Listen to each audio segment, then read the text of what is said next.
Hello, my name's Kevin Large and I'll be your instructor for today's video. I'd like to welcome you to the fourth in a series of videos in which we're building an evolving network using Cisco Packet Tracer. This network will become more complicated and use more technologies with each video. So in video 4 we'll be looking at connecting to the internet, wireless connectivity and DNS.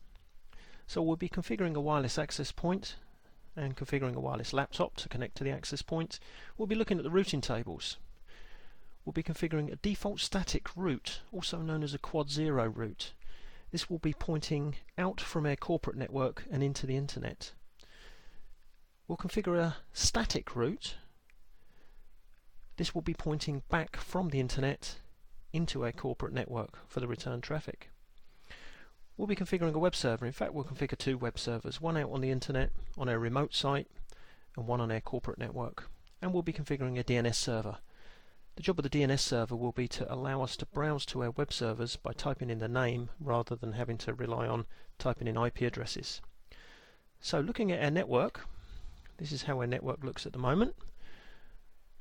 What have we got? We've got 1, 2, 3, 4 local area networks. 3 of the local area networks are using DHCP. The 4th one is using static addressing. Each network has a different size subnet mask. We're using VLSM. We've got trunk links between the switches carrying the VLAN information, the traffic. We've got a trunk link going up to the router. The router has 4 sub-interfaces on it, one for each local area network. And those sub-interfaces are used as the default gateways for that respective subnet. Okay. I think we'll start with a wireless access point. So we'll configure wireless access. Before we do that though, I'd just like to quickly show you something. We've got 3 DHCP pools on the router serving VLANs 10, 20 and 30. And those pools have given out the very first usable address in each one of those subnets. So they should have given out 10.1, 11.1 and 11.65. If we wish to see that, we can click on the router and we can type the command. Well, let's get into privilege mode first.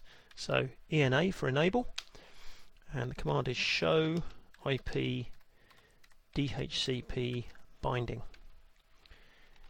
And there you can see 172.16.10.1, first usable address in the sales VLAN, 172.16.11.1, first usable address in the research VLAN, 172.16.11.65, the first usable address in the management VLAN. Okay, we're going to add to that in a minute because we're going to add another PC to the sales VLAN, but this will be a wireless host. So to do that, we'll need to configure the wireless access point. Okay, so we'll click on the wireless access point. This has 2 ports, port 0 which is the wired port and port 1 which is the radio port. Okay, the wired port we don't need to do any configuration on that, it's already on, it's running at 100 megabits per second, half duplex. But the wireless port, port 1, we do need to configure that. The first thing we'll do is we'll change the SSID. Now the SSID, service set identifier, is basically it's just the network name, it's the wireless network name. And we're going to change that from the default to sales. After all, this is the sales VLAN. We'll leave the channel on channel 6, and we need to put some authentication on the wireless access point for security purposes. We're not going to use WEP. Now WEP is not a strong form of authentication. WEP was broken many years ago. There are tools that can be used, generally running on Linux systems, open source tools, which can break a WEP key in literally seconds. So I would never recommend you to use WEP or Wired Equivalent Privacy. What we're going to use instead is we're going to use WPA. We're not just going to use WPA, we're going to use the more advanced WPA2. So I'm going to click on the WPA2 PSK button. PSK stands for pre-shared key, and then we'll type that key in. Now the key I'm going to use is going to be November. Obviously not a good password because it's a word that's in the dictionary, and you never want to use a word that's in the dictionary as your password. WPA2, by the way, is one of the reasons it's so strong is the encryption type it uses is generally AES, which is the Advanced Encryption Standard. Extremely strong encryption. Okay, well, that's basically all we need to do. We just change the SSID to a non-default SSID, select WPA2 PSK for authentication type, type in a pre-shared key, and that's that job done. Okay, now to connect the laptop, we'll click on the laptop and just make the window a little bit bigger so we can see what's going on. There's a side view of the laptop. There's a power button just in front of the power lead. We'll switch the laptop off. Currently it has a wired network interface card. A wired NIC with an RJ45 adapter in it. Okay, so we'll take the wired NIC out and we'll slot in a wireless NIC. The wireless NIC's selected by default, but if you do need to use one and it's not selected, it's PT laptop NM1W. Okay, and then we'll power the laptop back up again. Easy to tell it's a wireless NIC because there's a little aerial on it. Okay, now no connection. Why is that? Well, of course we haven't set up the wireless card correctly yet, so we'll go into configuration. We'll select the wireless card, wireless 0, and there we go, sales. Now to be honest, that did say default. I already typed sales in previously when I was playing around, so sales, just make sure that your SSID matches the SSID that's on the access point. Okay, and then WPA2 PSK and tap in your wireless passkey. Okay, there we go. We have a connection. I'll just show you that one more time. Wireless. Tap in SSID to match your access point. Select your authentication type, WPA2 PSK, and tap in the passphrase of November, or whatever your passphrase happens to be. This network card's using DHCP, and it's already got an IP address of 172.16.10.2. Where did it get that IP address from? From the router. In fact, if we rerun the command show IP DHCP binding, which I can do by just hitting the up arrow,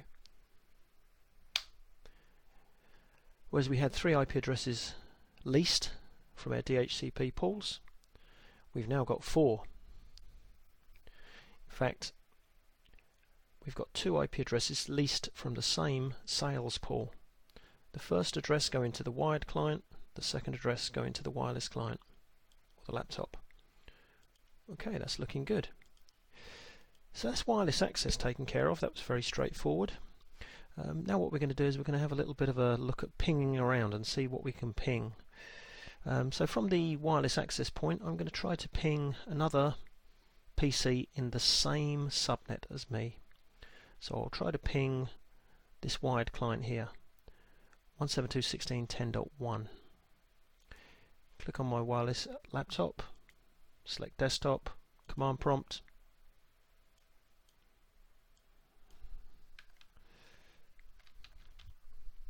I'll do a quick IP config, space /all, and we can see a MAC address. We can see a local link, automatically generated IPv6 address. We can see our IP address that's been assigned to us by the DHCP pool on the router. We can see a subnet mask, default gateway, DNS server. Everything's looking good. Now if I try to ping an address in the same subnet as me,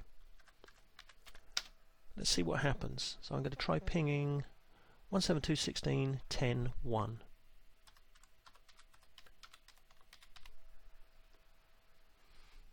Yeah, no problem. Looking good.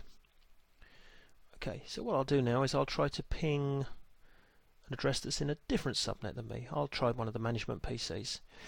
So this first management PC should have an address of 172.16.11.65. 11.65. Okay, a little bit of a pause now, because it's got to go up to the router. It's going to go in through one of the router sub-interfaces, and then out through another subinterface on the router. So this packet, which was on VLAN 10, has had to go up through the wireless access point, through the trunk link, into subinterface fast Ethernet 0/0.10.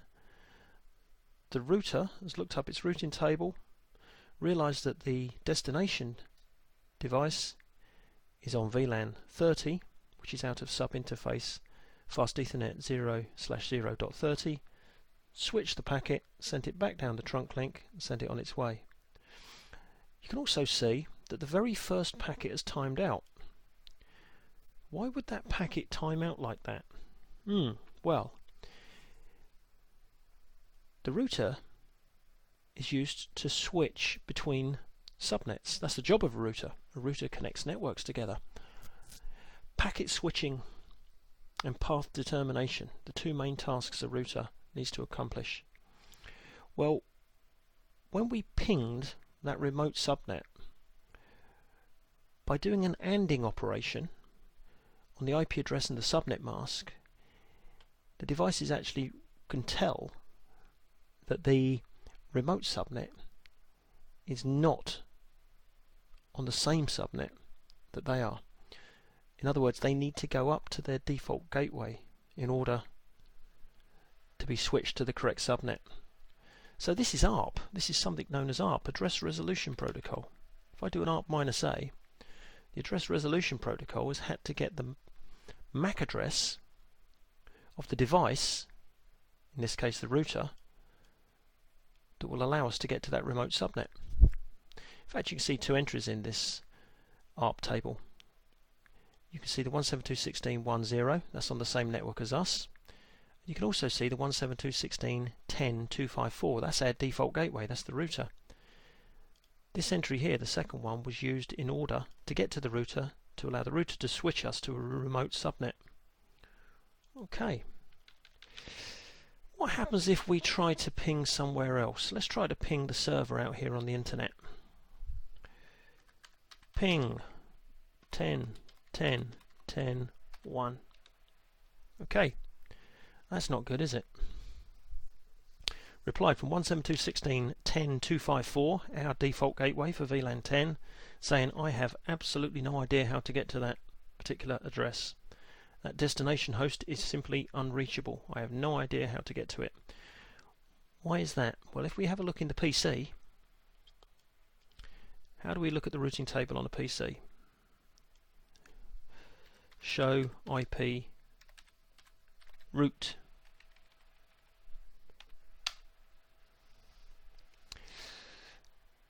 Can anybody see the 10.10.10.0 subnet in this routing table? It's simply not there. We can see the four LANs. We've got the servers LAN, the management LAN, the research LAN, and the sales LAN. We can also see our wide area network cable going off to the internet. Effectively, what we can see is we can see all of our directly connected neighbours. The C stands for directly connected. Now, by default, directly connected links which are up will be the only links that you will see. They will be the only networks that will appear in the routing table. If we want to see remote networks, we need to configure a routing protocol. But we don't want to configure a routing protocol if we're going out from our corporate network into the internet, because if we configure a routing protocol, we're going to be advertising the structure of our network directly into the internet. The way we want to connect to this branch office out on the internet is we want to be able to direct traffic straight out onto the internet, but not advertising our internal network structure by using a dynamic routing protocol. We can do that by creating what's known as a default static route. This will basically say, if the address you're trying to get to is not in the routing table, what do I do with it? I just send it straight out of the default static route. So any traffic that's not in the routing table, any destination that's not in that routing table, goes straight out of our default static route. Very easy to configure. Okay, let's have a quick look at the diagram. I just want to see which interface we're using to go out to the internet. If I hover over it, we can see it's serial 000. Only appears for a brief second there. Okay, let's configure a default static route. Very straightforward to do. First thing, conf t. It's a configuration. I need to be in global configuration mode. IP route 0.0.0.0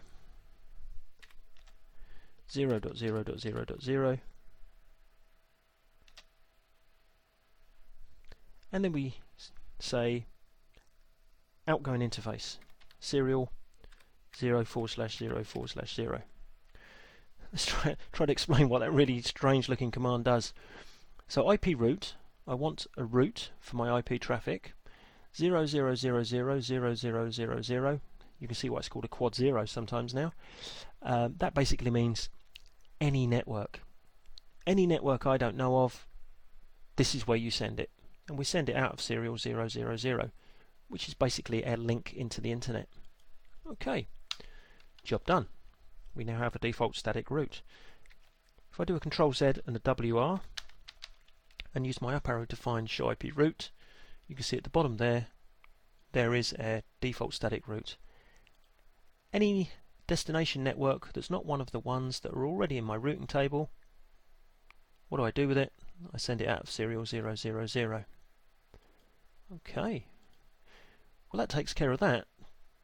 Any traffic that we don't know of goes straight out of this interface, heads for the service provider router, and lets the service provider router find where we need to go. That's taken care of one direction. We now need to look how we take care of the opposite direction, traffic coming back into the network. It's no good sending traffic out if it can't return. So what we need to do now is we need to create what's known as a static route. Okay, we'll go into service provider router, and this time what we'll do is we'll create a static route and we'll point it at this interface. Okay. So the static route will be created on the service provider router, but it will be pointed at this interface on a corporate router, the outside interface on a corporate router, 88.40.12.1. And here we go. Enable conf t IP route. But what do we need to route to? That's the question. We need to route to our corporate network. There is an address on the board there which identifies the entire corporate network. And there it is, 172.16.10.0/23. This is the address we broke down to create all of the subnets in our corporate network. So by sending any traffic destined for our network to this address, we can cover all of the machines on our network. Okay, so here we go. Enable. Hold on, already there. Right. IP route 172.16.10.0. What is a /23 mask? That would be 255. There's 16. 255 would be /24, so we want to take one off of there. /23 is 255. Sorry, 255.254.0. Okay, and then instead of using the outgoing interface, what we're going to use this time is we'll use the next hop IP address. That will be this IP address on a corporate router, the outside IP address, 88.40.12.1. 88.40.12.1. Okay, so any traffic that's destined for the 172.16.10.0 network with the /23 mask, our entire corporate network, it needs to be sent to 88.40.12.1, which makes sense because that is the outside of our router. Okay, looking good. Do a WR on there. Now the ultimate test, of course, the laptop was unable to ping 10.10.10.1 before. Let's try it now.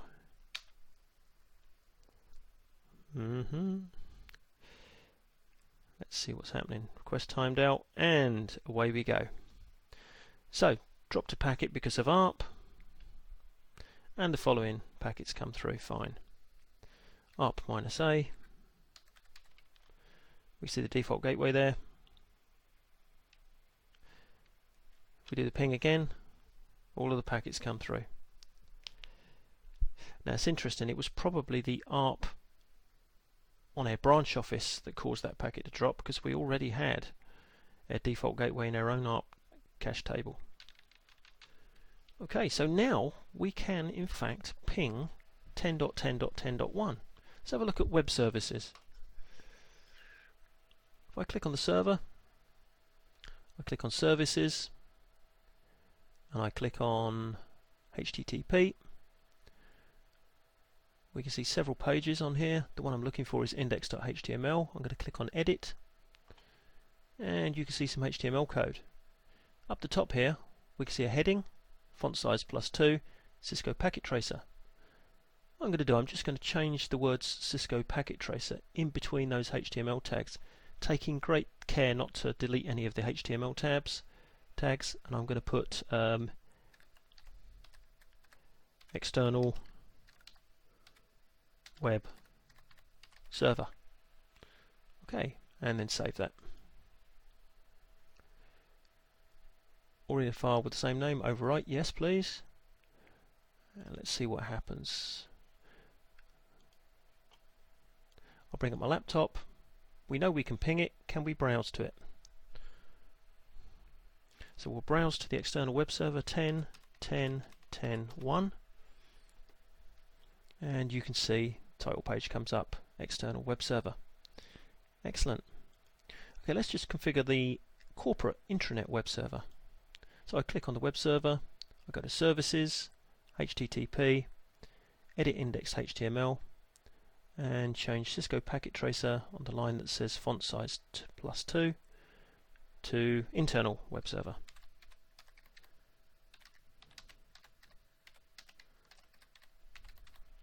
Okay, looking good. Save. Yes please. And what is the IP address for that one? 172.16.11.94. No, hold on, that wasn't 94. 11.97. Okay. 172.16.11.97. Internal web server. Great job. So we have connectivity across our network and out to the internet, to an external web server, and across our network to an internal corporate web server. All we need to do now is set up DNS. Straightforward to do. We'll do it on this particular web server, on the server on the internet here. Okay, so we want to go to services. I'm already on services from when I was configuring the web server. We want to select the DNS tab. So there it is, DNS, the domain name server. And we want to make sure that the DNS service is running. So we'll switch it on by clicking on, and we'll create some records. Now these will be A records. An A record is an address record. So we'll put the name, we'll call the external web server www.ext.co.uk.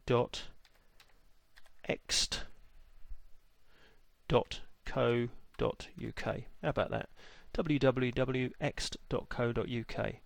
And we'll say that that is living at an IP address of 10.10.10.1. Okay, and then add it. There you can see, to get to www.ext.co.uk, it's an address record, and we go to 10.10.10.1. And we'll do one for the internal web server, www.int.co.uk, which has an address of 172.16.11.97, and we'll add that one. Okay, great job. Let's try browsing to www.ext.co.uk. Oh, look at that. Fantastic. And while we're here, let's go to www.int.co.uk.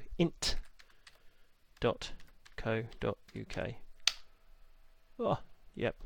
So DNS is working too. Superb. Okay, so there's our little old DNS server. with a couple of A records, address records, one resolving to 10.10.10.1, our external web server, the other one resolving to 172.16.11.97, our internal web server. Brilliant. If only configuring real web servers was that easy though. It is a little bit more complicated when you're configuring real web servers. These are generally big Linux boxes running bind 9 or something like that.